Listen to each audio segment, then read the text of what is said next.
Hi friends, good morning. Welcome to IXMB। I hope आप सब अच्छे हैं। शुरू करते हैं आज के हमारे करंट अफेयर्स से। वो है 2 सितंबर 2022। तो जैसा कि मैं आपको याद दिलाता हूँ, इस वीडियो को देखने के बाद डिस्क्रिप्शन बॉक्स से PDF को डाउनलोड करना ना भूलें।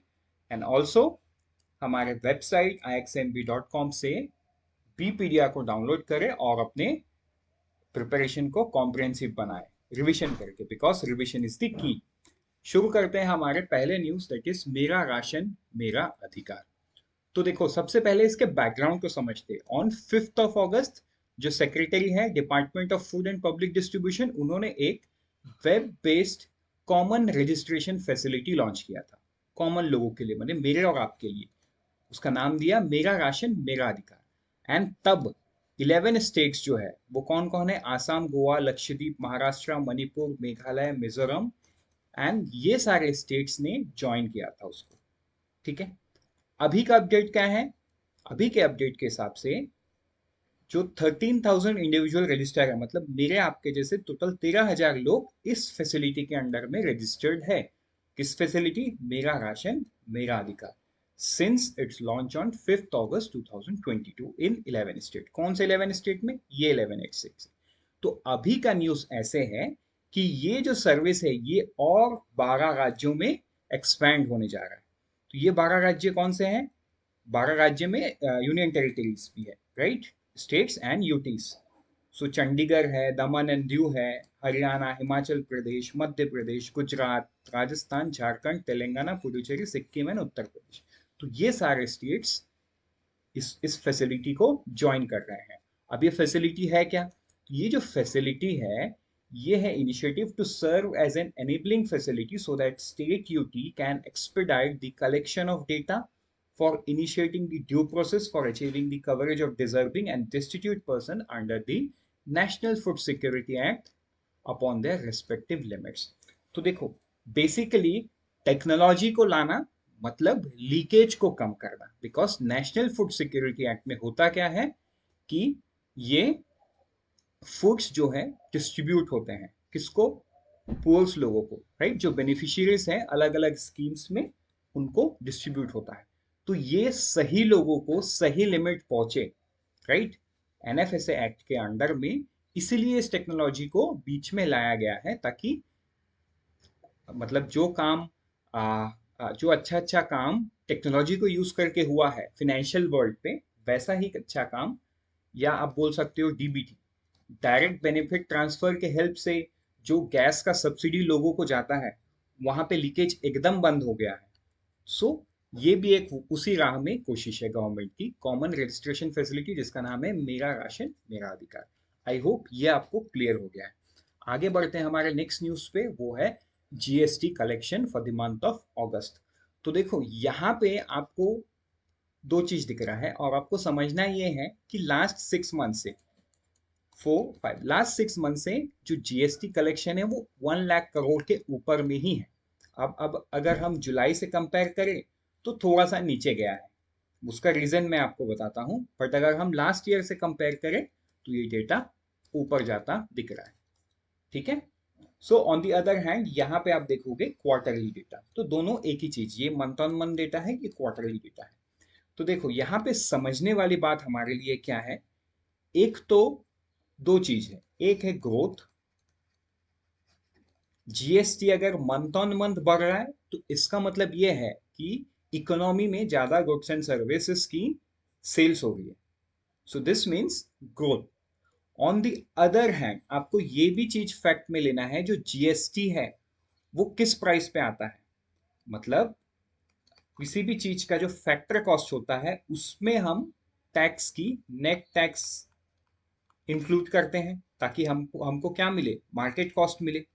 तो मार्केट कॉस्ट ये हमेशा फैक्टर कॉस्ट पे डिपेंड करता है, और फैक्टर कॉस्ट इन्फ्लेशन पे डिपेंड है। बिकॉज फैक्टर कॉस्ट कब ऊपर जाएगा? जब आपका इनपुट कॉस्ट बढ़ेगा। इनपुट कॉस्ट कब बढ़ता है? जब इन्फ्लेशन, मतलब अगर इन्फ्लेशन है इकोनॉमी में तो ऑब्वियस सी बात है जो रॉ मटेरियल है वो महंगा है, जो वेजेस है वो ज्यादा देना पड़ रहा है।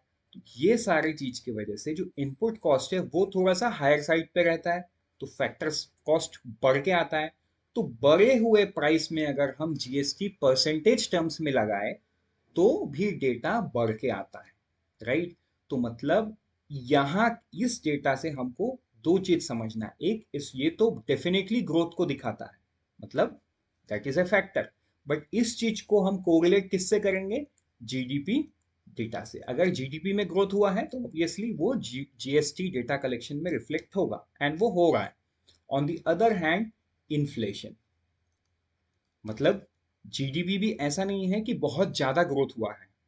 जीडीपी का डेटा हमने कल देखा, टारगेट को मिस किए हम लोगों ने, इंडिया ने टारगेट को मिस किया, दोनों के टारगेट को, रिजर्व बैंक ऑफ इंडिया के टारगेट को भी एंड गवर्नमेंट ऑफ इंडिया के टारगेट को भी जीडीपी ने मिस किया है।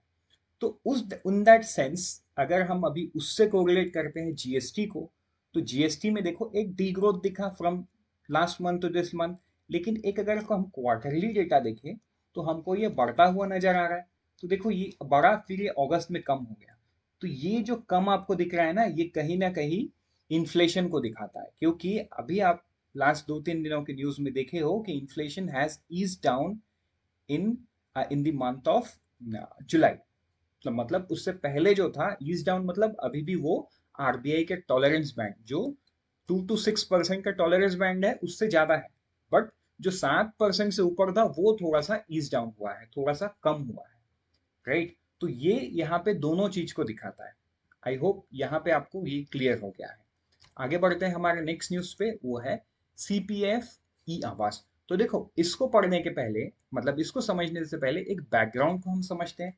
तो बैकग्राउंड ऐसा था कि सीपीएफ कितने सारे लोगों को बोलते हैं? बीएसएफ, ये भी सेंट्रल आर्म्ड पुलिस फोर्सेस है, सीआईएसएफ भी है, ठीक है। उसके बाद आपका IT VP, Indo Tibetan border police, ठीक है, एसएसबी सशस्त्र सीमा बल, एक्सेट्रा एक्सेट्रा। उसके बाद CRPF, central reserve police force.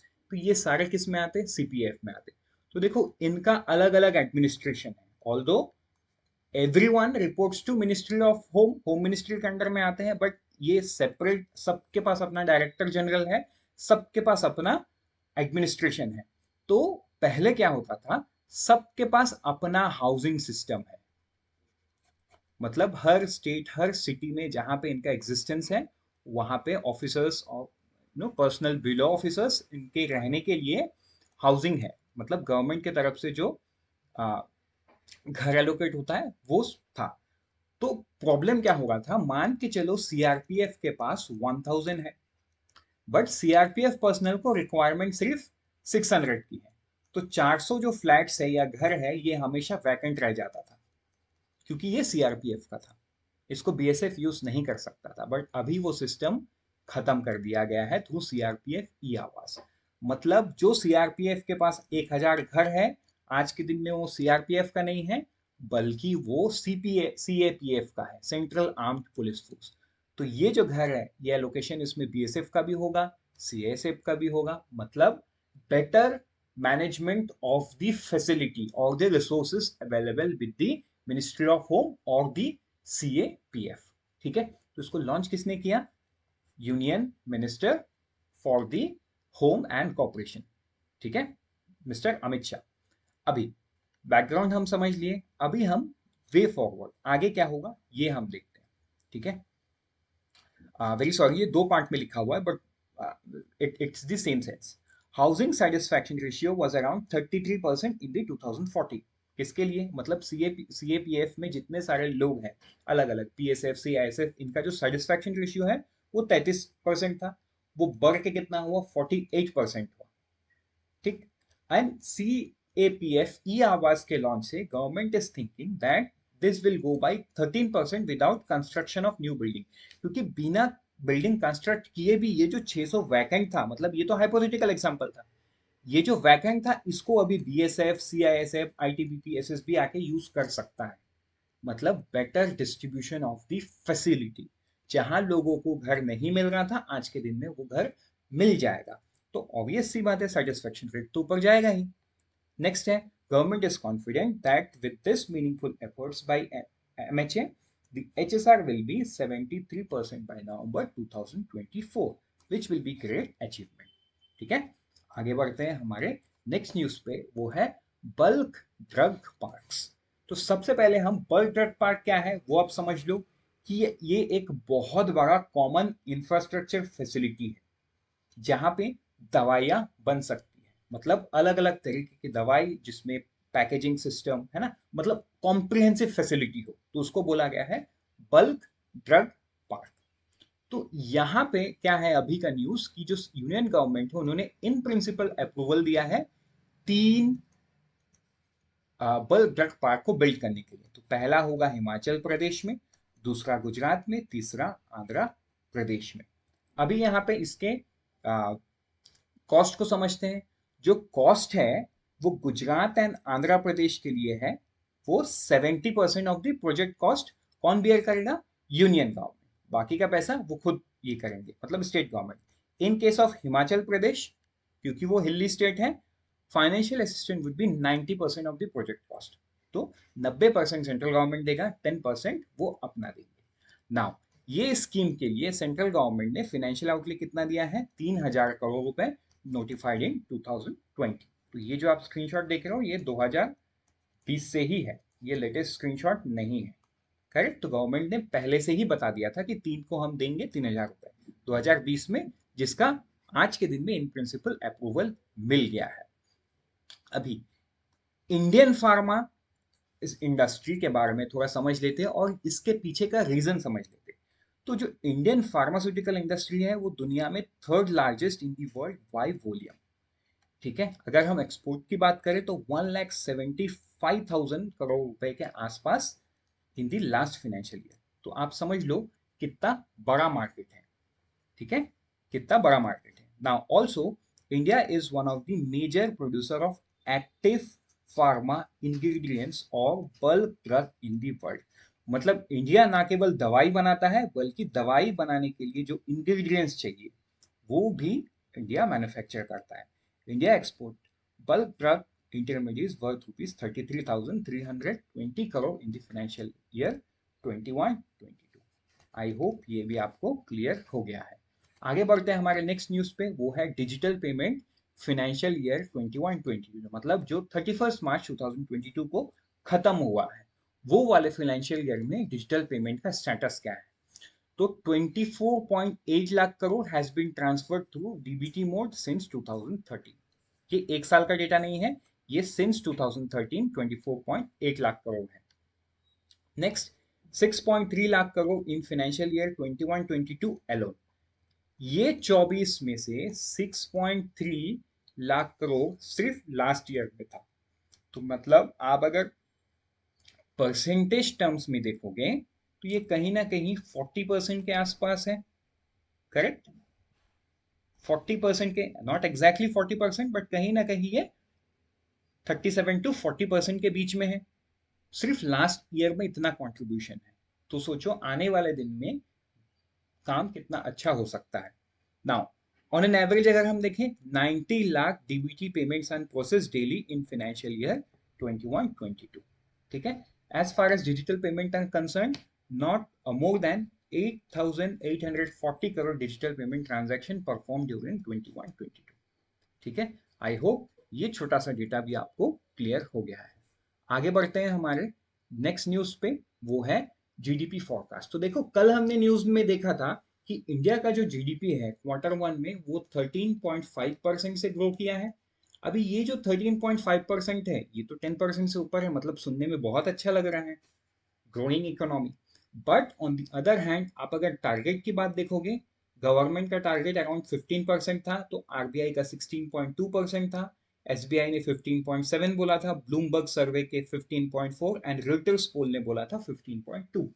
तो आप देखो हमने टारगेट को मिस किया है, मिस्ड टारगेट। अब देखो कल जब एनएसओ ने डेटा दिया तो ऑब्वियसली जितने सारे बड़े ऑर्गेनाइजेशंस जो इंडिया का जीडीपी प्रोजेक्शन देते हैं या देते आए हैं, वो लोग ने भी अब ये नए डेटा को देख के अपने next financial year means running financial year, ये जो फाइनेंशियल ईयर 23 है रनिंग है, ठीक है, ये जो रनिंग फाइनेंशियल ईयर है जो स्टार्ट हुआ 1 अप्रैल 2022 से 31 मार्च 2023 तक चलेगा, इस फाइनेंशियल ईयर का जो ग्रोथ फॉरकास्ट है उसमें चेंज किया। जो पहले सिटी ग्रुप ने बोला था 8%, अभी उन्होंने रिवाइज कर दिया 6.7%। एसबीआई ने 7.5 बोला हुआ था, अभी उन्होंने रिवाइज कर दिया 6.8%। गोल्डमान सच ने बोला था 7.2%, अभी उन्होंने रिवाइज कर दिया 7%। मूडी ने बोला था 8.8, अभी उन्होंने बोल दिया 7.7। तो आई होप ये भी छोटा सा डेटा आपको क्लियर हो गया है। आगे बढ़ते हैं हम हमारे नेक्स्ट न्यूज पे, वो भी डेटा बेस्ड है, वो है यूपीआई पेमेंट। राइट, तो देखो यूपीआई पेमेंट अगर हम देखें फॉर द मंथ ऑफ अगस्त, ठीक है, फॉर द मंथ ऑफ अगस्त हम अगर वो वैल्यू के हिसाब से देखें इट्स 10.72 ट्रिलियन, ठीक है, 10.72 ट्रिलियन, जो कि आप अगर डेटा में देखोगे तो ये बढ़ता हुआ ही दिख रहा है। अगर हम वॉल्यूम टर्म्स पे देखेंगे तो 6.28 बिलियन ट्रांजैक्शंस, ठीक है, 6.28 बिलियन। डेटा का सोर्स क्या है? एनपीसीआई, जो यूपीआई को बनाया है एंड मैनेज कर रहा है, national payment corporation of India. आगे बढ़ते हैं हमारे नेक्स्ट न्यूज पे, वो है बैटरी सेफ्टी नाउ। तो देखो यहाँ हमको समझने का बहुत कुछ नहीं है, बस एक छोटा सा बैकग्राउंड स्टोरी को हमको याद रखना है। जो बैकग्राउंड स्टोरी है कि अभी कुछ दिनों पहले आपने सुना था जो ओला इलेक्ट्रिक का दो गाड़ी आता है, S1 आता है, एक S1 प्रो आता है, राइट, इनमें आग लगने का न्यूज बहुत बार आया। मतलब एक दो गाड़ी में आग नहीं लगा, कई सारे गाड़ियों में आग लगा और उनके टेक्नोलॉजी फेलियर्स का भी डेटा सामने आया, राइट। तो ऐसा नहीं है कि ओला इलेक्ट्रिक अकेले हैं, और भी दो बड़े बड़े कंपनी हैं जिनके जिनसे ये रिपोर्ट सामने आया। तो कहीं ना कहीं गवर्नमेंट को लगा कि ये जो टेक्नोलॉजी है अभी भी प्रूवन नहीं है, so government prompted and formed a panel to examine the issue। तो ministry of road highway and transport ने एक एक्सपर्ट कमेटी बनाया, ARCI के जो हैदराबाद के डायरेक्टर हैं टाटा नरसिंह राव, उनके अंडर में, ठीक है, और भी इसमें अलग अलग साइंटिस्ट लोग हैं, आप देख सकते हो।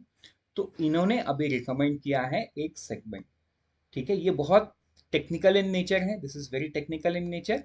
तो हमको इसको बहुत ज़्यादा याद नहीं रखना है, हमको याद ये रखना है कि ये जो न्यू नॉर्म्स है ये इफेक्ट कब से होगा? अक्टूबर 1 2022 से होगा। आई होप ये भी आपको क्लियर हो गया है। आगे बढ़ते हैं हमारे नेक्स्ट न्यूज़ पे, वो है राजस्थान अनाउंसेस एमनेस्टी स्कीम। तो देखो सबसे पहले हम समझते हैं एमनेस्टी स्कीम है क्या। सो एमनेस्टी स्कीम का मतलब है, एक हाइपोथेटिकल एग्जाम्पल लेते, फॉर एग्जाम्पल एक टाउन है, लेट से XYZ टाउन का नाम है, ठीक है। यहाँ जो लोग रहते हैं, ये यहाँ के लोग, बहुत सारे लोग, मतलब एक दो लोग नहीं, बहुत सारे लोग, जो प्रॉपर्टी टैक्स है, प्रॉपर्टी टैक्स है, कई सालों से उन्होंने नहीं दिया, मान के चलो 10 15 है ना, 20 साल के रेंज में लोगों ने प्रॉपर्टी टैक्स दिया ही नहीं। अब वो रीजन क्या है, वो उस रीजन पे नहीं जाते, एग्जाम्पल। तो ये 15 20 साल बाद ना यहाँ के जो म्यूनिसिपल कॉर्पोरेशन है वो एक स्कीम लेके आएगी।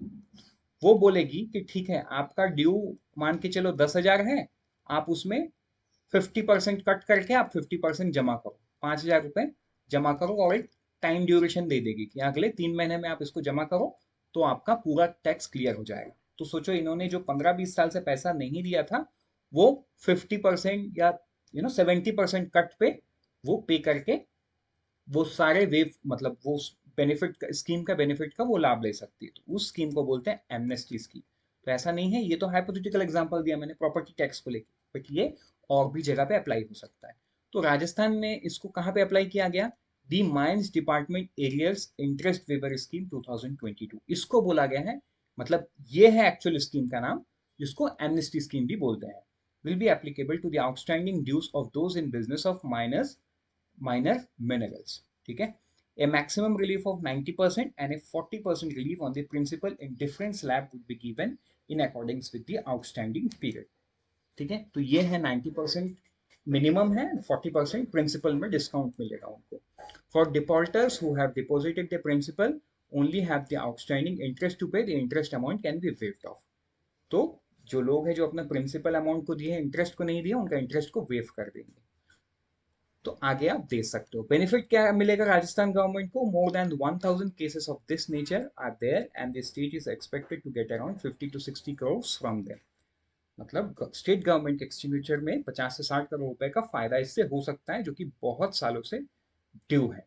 अगर आप ड्यू पीरियड को देखोगे तो देखो ये 1990, मतलब आज से 30 साल पहले का ड्यू है। सो आगे बढ़ते हैं हमारे नेक्स्ट डेटा से, वो है PMI data for the month of अगस्त। तो देखो एक बैकग्राउंड को समझते हैं, ये पीएमआई डेटा देता कौन है? स्टैंडर्ड एंड पुअर ग्लोबल, ठीक है, ये देता है डेटा। और पीएमआई का डेटा अगर 50 से ऊपर आए तो वो दिखाता है एक्सपेंशन, अगर 50 से नीचे है, 50 से नीचे है, तो वो बताता है कॉन्ट्रैक्शन। तो ये आपको याद रखना है। अब क्या है कि PMI dip to 56.2% in August from 56.4% in July. 56.4% जुलाई में था, अभी वो 56.2% हो गया अगस्त में। तो 0.02 का डिफरेंस है, ठीक है, मतलब सॉरी 0.20 का डिफरेंस है। बट ये 50 से ऊपर है तो ये दिखाता है कि इकोनॉमी एक्सपैंड ही हुआ है, मतलब मैन्युफैक्चरिंग साइड एक्सपैंड ही हुआ है। तो कुछ हाइलाइट्स देखते हैं। Indian manufacturing activity continue to expand for the 14th straight month, एक तो हो गया। Demand boosted new orders in August to push output growth to a 9-month high. Then, the finding also revealed recent inflation concern somewhat faded as business sentiment strengthened further from June 27-month low. Prediction of stronger sales, new inquiries, and marketing effort all boosted business confidence in August. ठीक है, I hope ये भी आपको clear हो गया है। आगे बढ़ते हैं हमारे एक न्यूज से, यूएन रिपोर्ट ऑन चाइना। तो देखो ये हमारे एग्जाम पॉइंट ऑफ व्यू से बहुत ज्यादा रिलेवेंस नहीं रखता, क्योंकि स्पेसिफिकली यूनाइटेड नेशन ने ये चाइना के लिए रिपोर्ट जारी किया है। बट इसके बैकग्राउंड को आप समझ लीजिए कि ये क्या है। तो चाइना का एक जिनजियांग प्रोविंस है, जहाँ पे बहुत सारे उइगियर्स मुस्लिम्स रहते हैं। तो चाइना पे एक्यूजिशन इस रिपोर्ट ने ये लगाया है कि यहाँ पे जो माइनॉरिटी ग्रुप है उनको डिटेंशन कैंप में रखा गया है, जहाँ पे उनको टॉर्चर किया जाता है, ठीक है, मारपीट किया जाता है, उनको सेक्सुअली असॉल्ट किया जाता है, and force to abandon their language, मतलब उनकी जो एथनिसिटी है, उनका जो लैंग्वेज है, उसको गिव अप करने उनको बोला गया है, इसीलिए वो डिटेंशन कैंप में। एंड ये कुछ नया नहीं है, कई सालों से कई लोग चाइना के इस हरकतों के बारे में लोग बात कर रहे हैं। But this is one of the major report जिसने इसको एक्नॉलेज किया है, चाइना ने मतलब यूनाइटेड नेशन ने इसको एक्नॉलेज किया है। सो इस रिपोर्ट को वेलकम करने वाला कुछ कंट्री है, वो है Germany and Japan. That's it. ये इस न्यूज से हमारे एग्जाम पॉइंट ऑफ व्यू से बहुत ज्यादा इंपॉर्टेंट कुछ नहीं है, बस एक बैकग्राउंड आपको पता होना चाहिए कि इंटरनेशनली क्या हो रहा है, तो उसके लिए ये न्यूज आपके लिए था। आगे बढ़ते हैं हमारे नेक्स्ट न्यूज पे, वो है आईएमएफ लोन टू श्रीलंका। तो श्रीलंका को आईएमएफ 2.9 बिलियन लोन दे सकता है, ठीक है, मतलब आईएमएफ ये जो लोन है अभी तक श्रीलंका को दिया नहीं है। आईएमएफ के कुछ स्टाफ अभी रिसेंटली श्रीलंका में विजिट किए थे, वहाँ के प्रॉब्लम्स को उन्होंने समझा, वहाँ के इकोनॉमिक सिचुएशन को उन्होंने गेज किया, एंड दे हैव सेड कि 2.9 बिलियन डॉलर का लोन उनको मिल सकता है। But then the condition is Sri Lanka must meet before the IMF management and executive board can approve the programme. तो देखो यहाँ पे ये जो मीटअप होगा, इससे हमको न्यूज तो खत्म हो गया, लेकिन एक बैकग्राउंड को हमको समझना है। देखो ये जो लोन है ना, श्रीलंका का आज का जो प्रॉब्लम श्रीलंका फेस कर रहा है, वो because of loans he face कर रहा है। तो देखो कोई भी कंट्री जब लोन लेता है, ये लोन से अगर सिर्फ सोशल वेलफेयर ही करे, तो ये लोन कभी भी सर्विसेबल नहीं बन सकता। इस लोन का कुछ पोर्शन या मेजर पोर्शन कैपिटल एसेट्स में जाना ही चाहिए, बिकॉज कैपिटल एसेट्स में क्या होगा, इस लोन का इकोनॉमिक वैल्यू निकलेगा, ये लोन को रीपे करने का सोर्स बनेगा, एंड ये लोन सर्विसेबल बनेगा, जो श्रीलंका ने नहीं किया। श्रीलंका ने किया क्या था, उन्होंने मल्टीपल कंट्रीज से आईएमएफ से अलग अलग लोन लिया, उन्होंने ऑर्गेनिक फार्मिंग में शिफ्ट किया, बहुत ज़्यादा टूरिज्म में उन्होंने स्पेंड किया, मतलब इंफ्रास्ट्रक्चर फैसिलिटी, और वहाँ के लोगों को बहुत सारा सब्सिडी और फ्रीबीज उन्होंने दिया। अब सब्सिडी एंड फ्रीबीज से तो कोई इकोनॉमिक बेनिफिट आएगा नहीं। सो ये, हाँ ये बात है कि सब्सिडीज से लोगों को ज्यादा पैसा, मतलब डिस्पोजेबल इनकम लोगों के पास ज्यादा होगा, तो people will spend in the economy and economy will get boost. But that is again locally, because you have taken loan from an international organization and you have taken it in US dollar, you will have to pay it in US dollar. So आपको उस loan को, capital asset को कहीं ना कहीं उसको dollar में convert करना है, लोकल करेंसी से भी ज्यादा. You will have to think about, you means as a country should think about converting that into US dollar. तो श्रीलंका ने टूरिज्म में इन्वेस्ट किया बहुत सारा पैसा. अभी कोविड के चलते श्रीलंका का टूरिज्म इंडस्ट्री बंद था कई सालों से, so they did not receive that dollar. क्योंकि टूरिज्म, हम जब टूरिस्ट होके जाते हैं श्रीलंका में, हम यूजुअली क्या लेके जाते हैं, फॉरेन एक्सचेंज लेके जाते हैं. तो उनसे उनको क्या मिलता है, डॉलर मिलता है. वही डॉलर को वो रीयूज करते हैं अपनी इकोनॉमी में, एक्सपोर्ट्स के बिल को पे करने के लिए, सॉरी इम्पोर्ट्स के बिल को पे करने के लिए, एंड ये सब लोन्स को सर्विस करने के लिए. बट लॉकडाउन की वजह से उनका टूरिज्म इंडस्ट्री बंद था एंड ये प्रॉब्लम उन्होंने फेस किया, उनके पास डॉलर नहीं था. सो ये जो आईएमएफ ने बोला है कि आप मीट करो, तो ये मीट इसलिए करो बिकॉज आईएमएफ भी चाहता है कि ये जो पैसा है, मतलब ये पैसा श्रीलंका डायरेक्टली फिर से अपने सिर्फ इंपोर्ट के बिल को पे करने के लिए ना लगा दे. मतलब ये पैसा एक productive use and economic use में आए, ताकि लोग, मतलब ताकि जो कंट्री है वो इस साइकिल से बाहर आ सके. क्योंकि वो क्या कर रहा है, लोन ले रहा है, पैसा खत्म हो जा रहा है, फिर लोन ले रहा है, एंड द साइकिल कंटिन्यूस, मतलब वो एक साइकिल में पड़ गए. तो अभी ये वाले लाइन को करो. अच्छा, इसको मैं मिटा दूं. Prior actions on Sri Lanka part include raising fiscal revenue through a more progressive income tax regime, rebuilding foreign reserve, increasing social spending significantly. Sri Lanka will opt for a preemptive sovereign debt. तो उन्होंने अभी कुछ दिन पहले 51 billion का जो foreign date है उसको डिफॉल्ट भी कर दिया है. करेक्ट. तो ये सारा चीज था इसमें. तो इससे अब चलते हैं कुछ वन लाइनर पे. तो वन लाइनर कुछ इस प्रकार है. जो वॉस्टॉक 2022 है, ये रशिया में होने वाला एक मिलिट्री एक्सरसाइज है जिसमें इंडिया भी पार्टिसिपेट कर रहा है और चाइना भी कर रहा है, और चाइना के साथ साथ और भी बहुत सारे कंट्रीज जो सोवियत एरा के कंट्रीज है, कजाकिस्तान, उज्बेकिस्तान, ये लोग भी इसमें जाके पार्टिसिपेट कर रहे हैं. Then G20 educational minister meeting. तो G20 एजुकेशनल मिनिस्टर मीटिंग मतलब जो इंडिया के एजुकेशन मिनिस्टर है और जो G20 देश के एजुकेशन मिनिस्टर है, इनका एक मीटिंग कहाँ पे हुआ, अभी रिसेंटली बाली में हुआ. तो इंडिया की साइड से श्री धर्मेंद्र प्रधान इन्होंने पार्टिसिपेट किया एज तिरोका को चेयर. तो आप मुझे कमेंट सेक्शन में बताओ, तो तिरोका के एक एक को चेयर तो हम हैं, मीन्स इंडिया है, तो दूसरा को चेयर कौन है, सेकेंड को चेयर ऑफ तिरोका, who is the second co chair of तिरोका, ये आप मुझे बताओ. Next, national Vayoshri and ADIP scheme. तो ये स्कीम के अंडर में जिसमें असिस्टेंस मिलता है किसको, डिसेबल्ड पर्सन्स को. श्री नितिन गडकरी ने नागपुर में ये असिस्टेंस लोगों को दिया. आगे बढ़ते हैं नेक्स्ट न्यूज पे, वो है जिज्ञासा फॉर रिन्यूएबल फ्यूल. तो 4 डे का एक वर्कशॉप, जिज्ञासा for renewable fuel programme under the जिज्ञासा 2 for the students of Scindia कन्या विद्यालय Gwalior eight CSIR institute for petroleum Dehradun, इन्होंने कंडक्ट किया है. अभी सेरवैक. तो ये union minister doctor Jitendra Singh announces India first indigenously developed vaccine सेरवैक. किसके लिए, prevention of cervical cancer.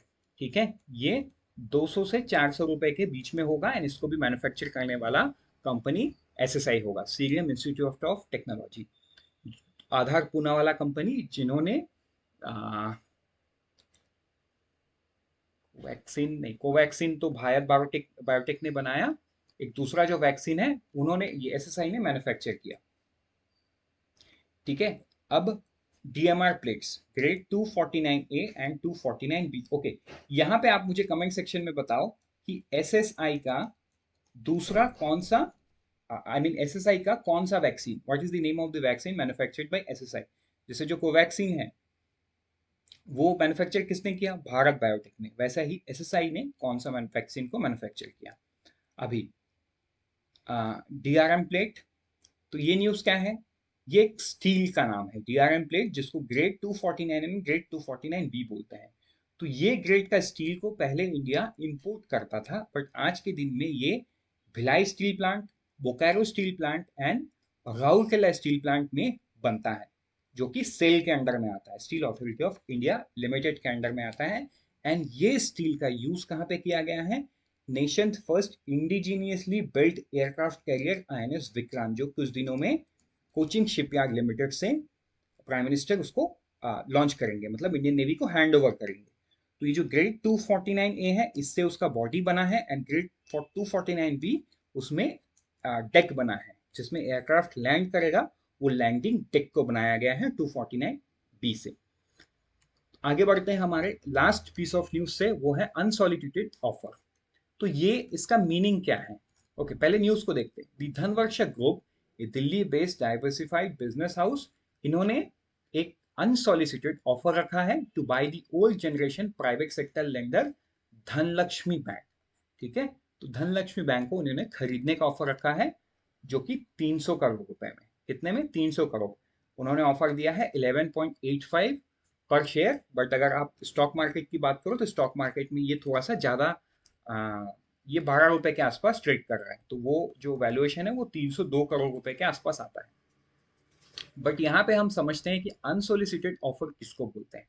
Unsolicited offer ये है कि जो सेलर है यहाँ पे, in this case Dhanlaxmi bank, ये बायर नहीं ढूंढ रहे हैं। ठीक है, ये धनवर्ष ग्रुप जो है, इनके पास पैसा है, इनको लगा धनलक्ष्मी बैंक खरीदना चाहिए, अच्छा बिजनेस है, ये ग्रो कर सकते हैं, तो इन्होंने ऑफर रख दिया।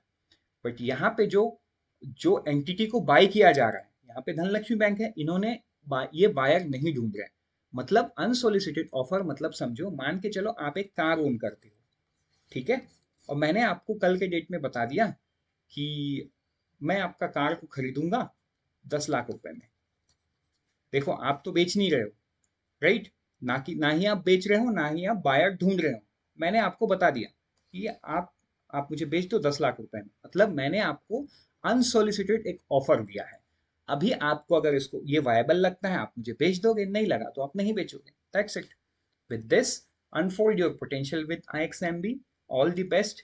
Let's meet tomorrow morning and let's prepare 50% faster with IXMB.